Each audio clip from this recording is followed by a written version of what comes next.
Hello my lovely people, I hope you're well. It's me, Dr. Sezi.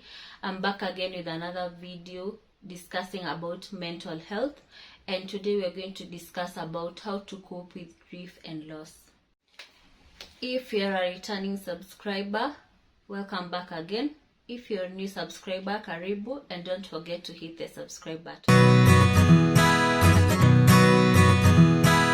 By definition, grief is a response to loss, which can be physical or it can be psychological.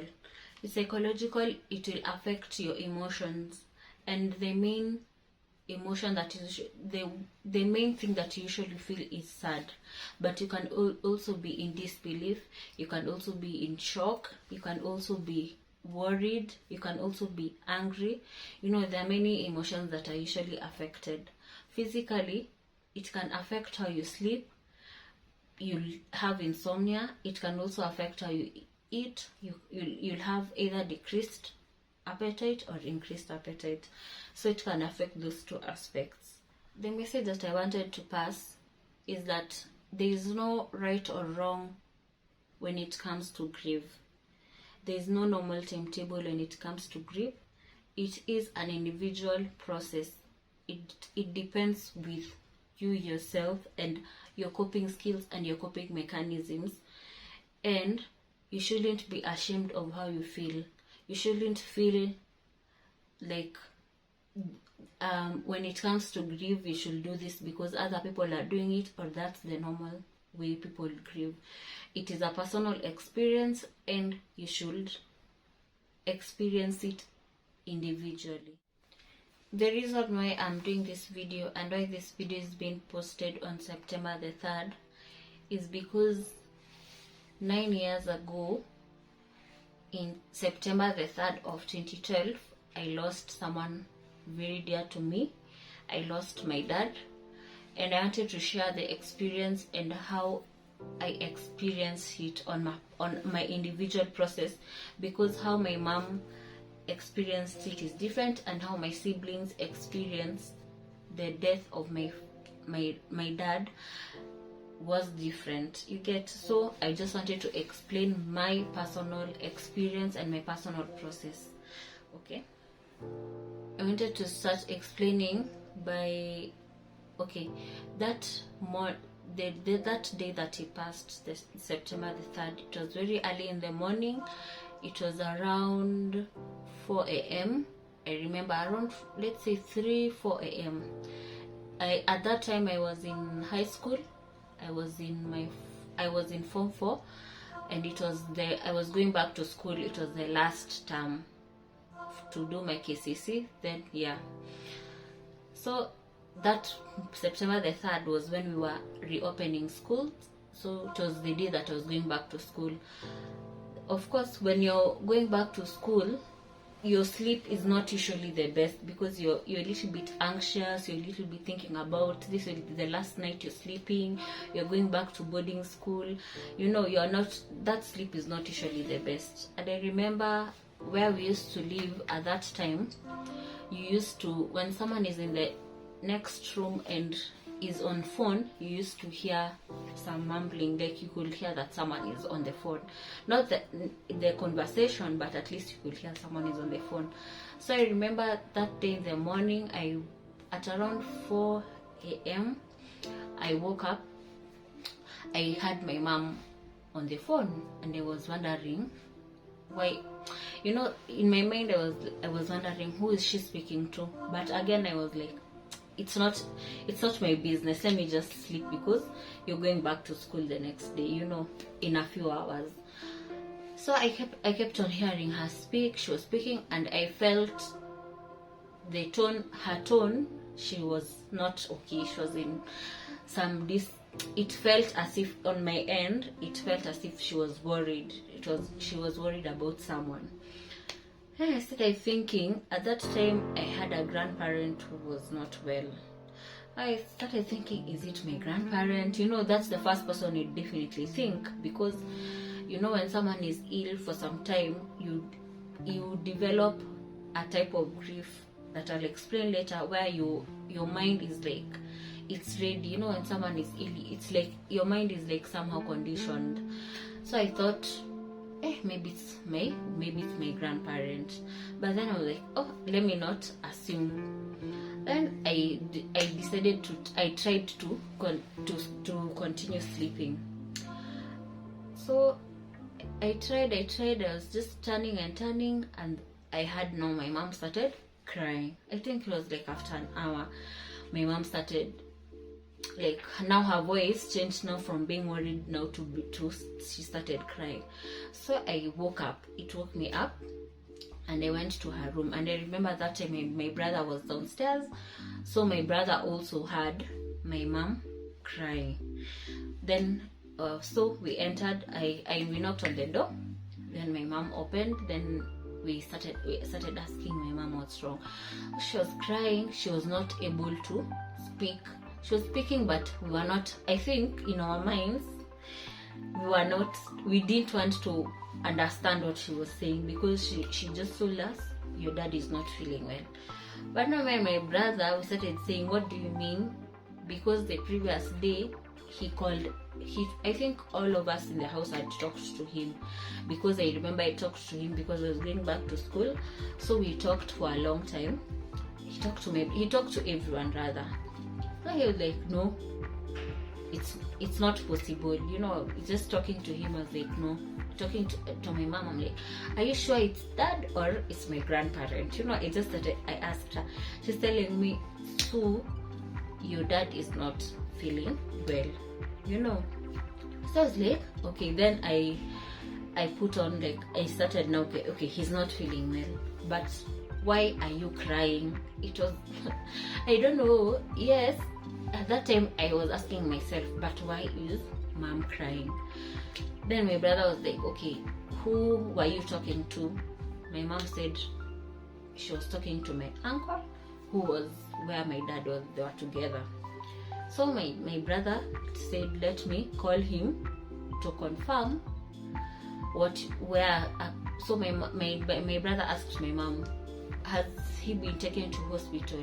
My mom said yes, they are arranging, they're on their way. So my brother went downstairs, said he was going to call my uncle.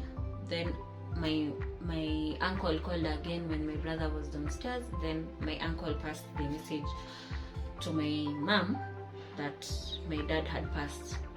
Then yes, that's what happened that morning. Then my mom passed it to me. So I remember I just stood there in disbelief, you know, and my brother was also there, and the both of us, we were in disbelief, you know. We were not in our minds. Personally, to me, in my mind, I thought it was a lie. Let me speak about myself, because what I can say is that at that time my mom was not well.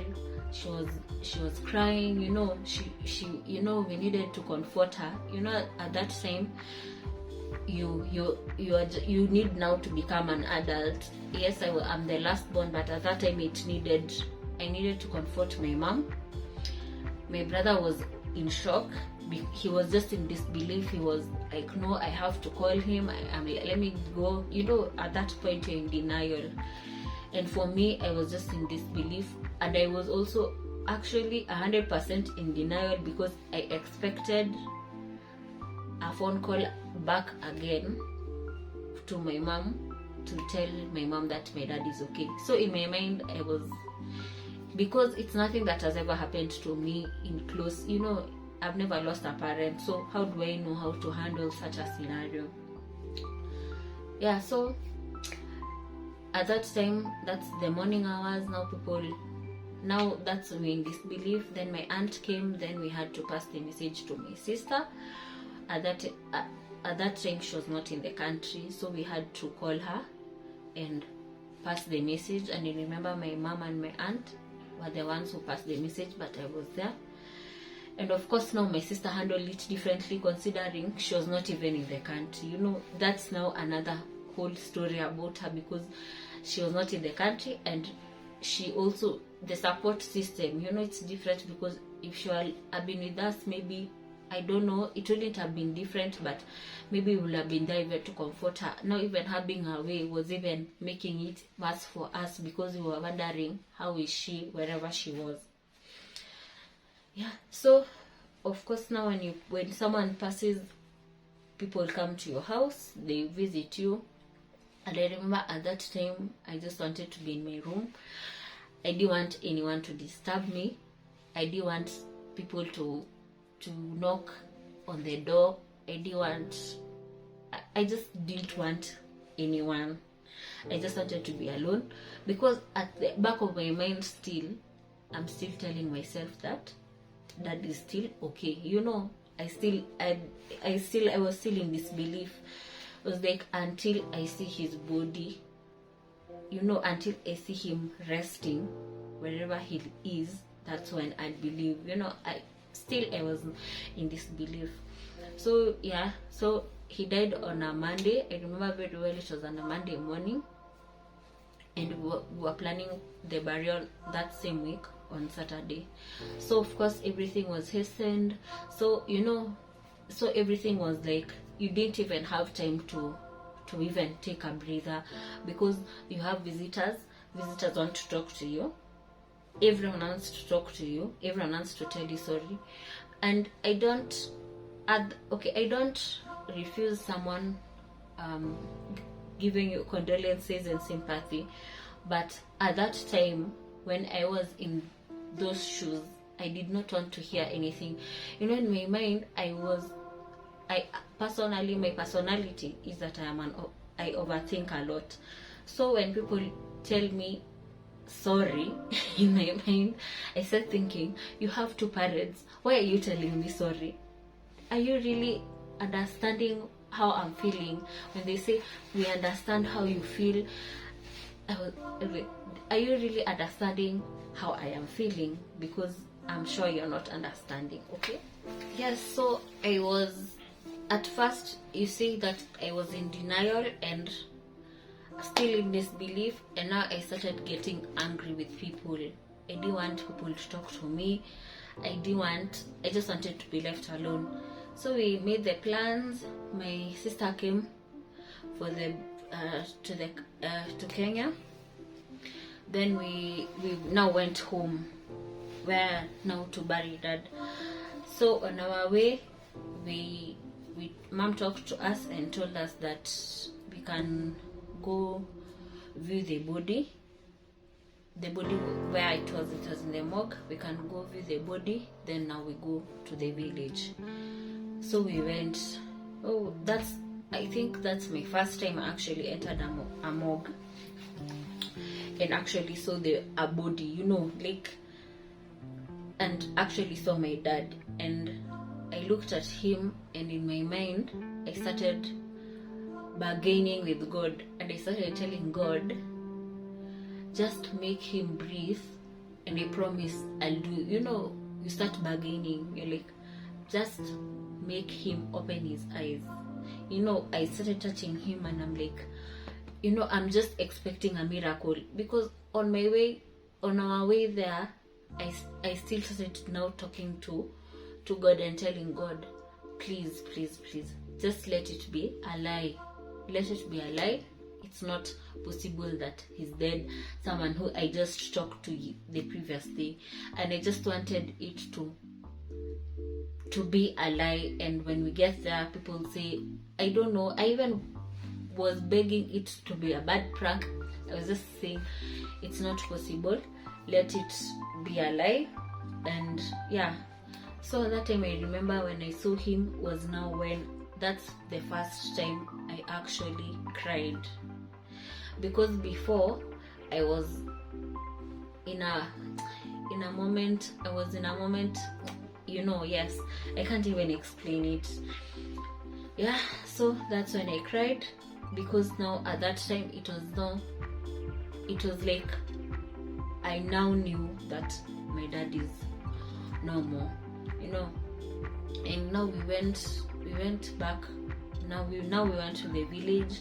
Of course, people are there, people are crying, because he was a good man. He was a good man, and people loved him. people were crying and people were saying, let me be honest.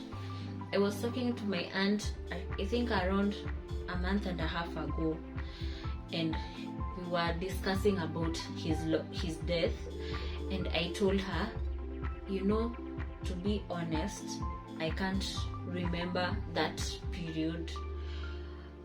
Like, I can't remember in detail how things happened, because I can't say that I was young, because at that time I was 18 years old. I was not young. I should be able to remember everything, but I can't. That burial, I think I can only remember bits. I can remember the eulogy where my mom spoke, where my brother spoke, my sister spoke, and I spoke. I think that those are the things I can remember. And now when we were laying him to rest, and when we were putting the flowers, now I think that's the part that I can remember. But every other thing, I think I just threw them somewhere, and I can't remember anything that happened. I can just remember people were coming, people were crying. I can't even remember the events, because that's how bad that's how I was handling my process. That's how my process, that is how, now coming to think about it, that is how my process was, And yeah, so during that time when we were in the village, I also remember that I was asking myself, why am I not crying? Because everyone else who is not my father's daughter, and everyone else is crying, but why am I not crying? Why am I trying to be strong? And this is the only time that I am allowed to be as weak as I can be, so that I can be able. I felt as if when someone is grieving, the normal response to the grief is that you have to cry. Because now I understand it's different, it's an individual process, but for me at that time I was like, why am I not crying? Why am I not vulnerable? Why are people coming? Why are people crying and I'm the one who's comforting them, telling them it will be okay, and it should be the vice versa. In my mind was like, it should be the vice versa. I should be the one who is comforted, but not them. But every time that I felt that I wanted to cry, I used to sing the song by Kirk Franklin called "Give Me." It says, "Give me that joy I can't explain, an extra peace that will ease my pain. Want that love that will never change." So that's the thing that I used to sing, like I was like, God, please give me, because how I'm feeling, I was feeling as if there's no way forward. And I was, at the back of my mind, I'm also thinking I have to go back to school, and for myself I have to perform, I have to perform to the best of my capabilities. That was still at the back of my mind, and I just kept on singing that song every time. And I think that's when I discovered the song, because for me, how I like relating a lot with songs, and I like learning the lyrics. For me, I can't listen to a song that does not make sense to me. So at that time, that's what I used to say, give me that joy I can't explain. And I used to put my own words as I was singing that song. I was like, give me that, and sometimes I see my siblings, they're sad, and I'm like, God, please give them the strength, and I also used to worry again about my sister. I used to overthink, because I used to sit down, I worry about my mom, I worry about my sister, I worry about my brother. In my mind, I'm worrying about my grandmother who's there crying, I'm worrying about my aunt, and I never used to sit down and think about myself, And yeah, so my dad was laid to rest. So after the burial, everyone leaves, and then now you remain in the nuclear family. Yeah. So ideally, I was supposed to stay in the village for around a week or two, so that the discussions, those things that happened according to the culture. But because I had to go back to school, I called my mom. I talked to her and I told her I don't have enough time. If I stay here 2 weeks, that will be 2 weeks that I'll miss and I'll not be able to study, because I have to go back to school. And my mom told me it's okay, I give you permission, you can go back. So I remember I went back to Nairobi with my I went back, I think, with my auntie. I can't remember. So I went back, and now I went back to school.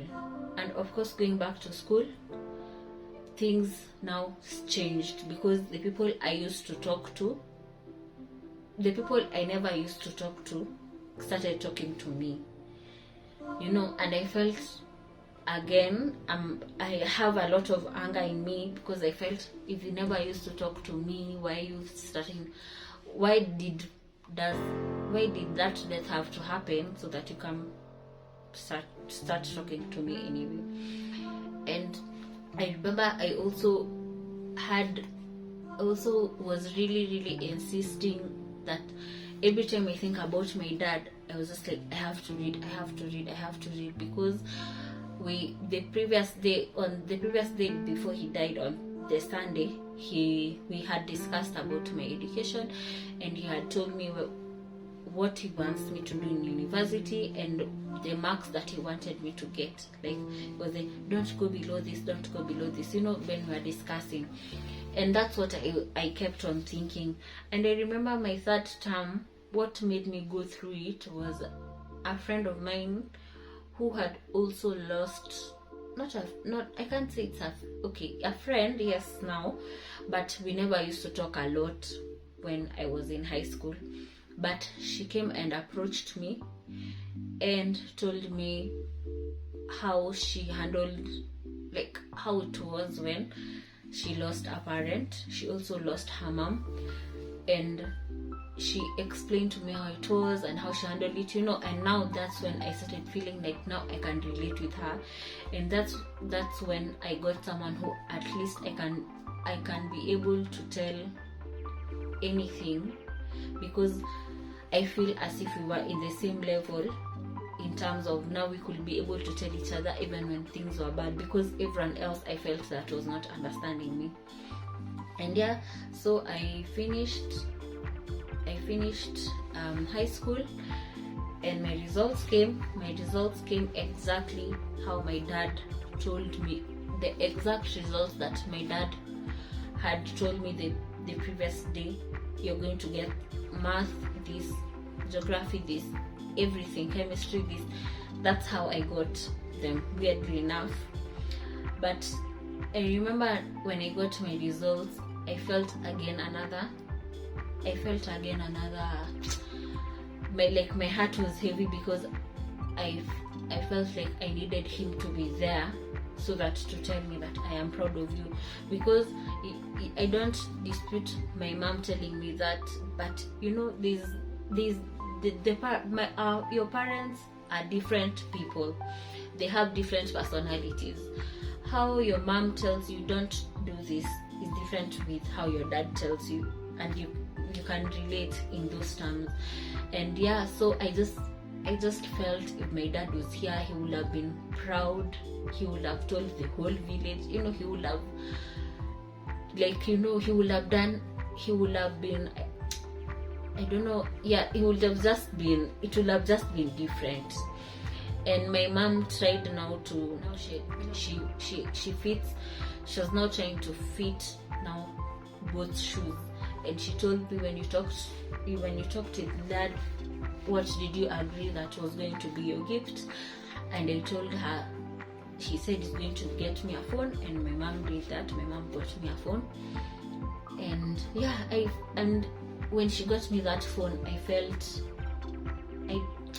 at that time, still there was still that part of me that I was still not actually fully grieving fully grieving my dad's loss. Yes, and time passed on, and and I think the first anniversary came now in 2013, and later that year I started dating now my current husband. Yes. And when we started dating, as we were getting to know each other, still in the first year of dating, we had not finished a year, and something unfortunate also happened to him, that he lost his dad as well in 2014.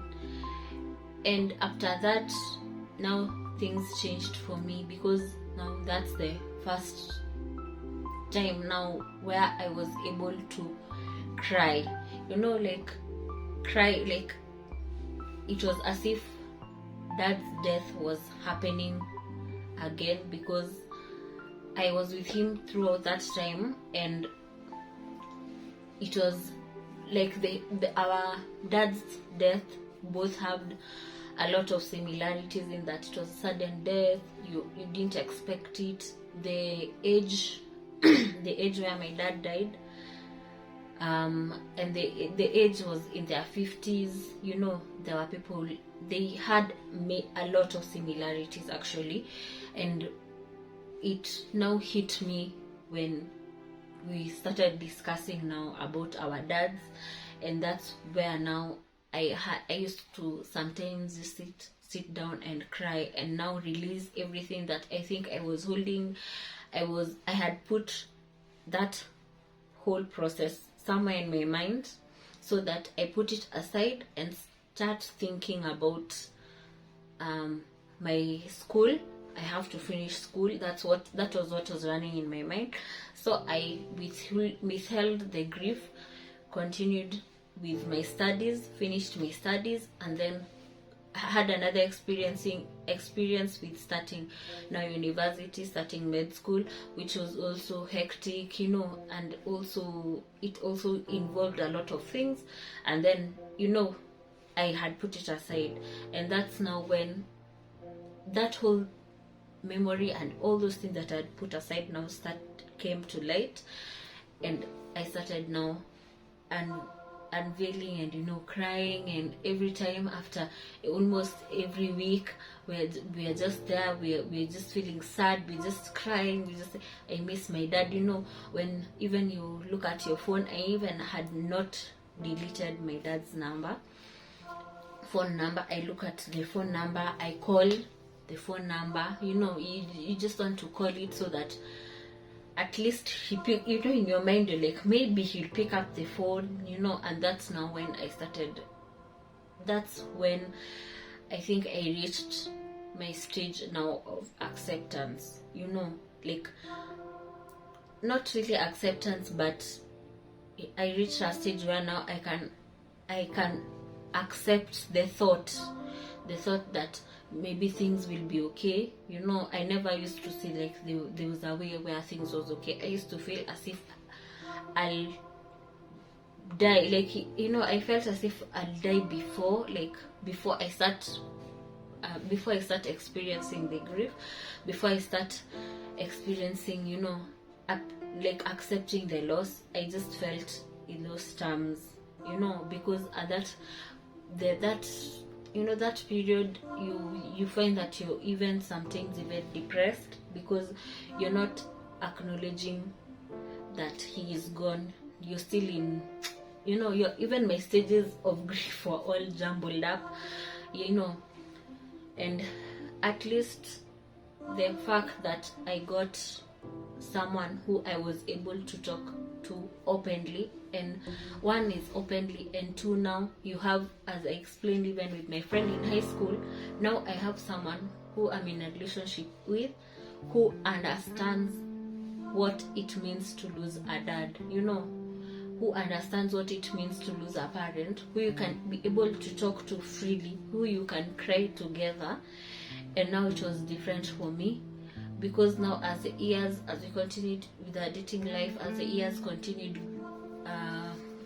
continued, we were able to discuss a lot of things about our parents, and we were finding comfort in speaking about, yes, with speaking about those things, about how they were, you know, and everything we used to do and every achievement we used to have. We say, if my dad was here, if our dad was here, he would have been happy, you know, he would have reacted this way. And now it used to give us some comfort. And personally, I now reached a stage where I accepted, because at first I was not saying as if life would go on, because, you know, now we have my mom. She now has to fill in, you know, she has to fill in the shoes now, and I used to feel it will be too much on her. But my mom is also a strong woman, because she was able to say, you will not lack because your dad is not here. You know, whatever your dad would have done, whatever your dad would have provided, I'll be able to provide that as well, so that you feel the loss as being, you know, like at least to lift some weight for us. And I remember when I told her I wanted to join med school, she was like, is that what you really want? Then I will make sure you enter that med school and you finish that school, and I'll give you everything that you want. If you want books, I'll provide for you, food and everything. You know, she gave me that comfort, knowing that everything was okay. And I know, I'm sure some days, even when I used to ask her about school fees, maybe she didn't have, you know, and she struggled, but she never showed me that part of being like, you know, that struggle. She never showed me that part, and she never showed me that part that she can, like, she struggled because my dad was not there.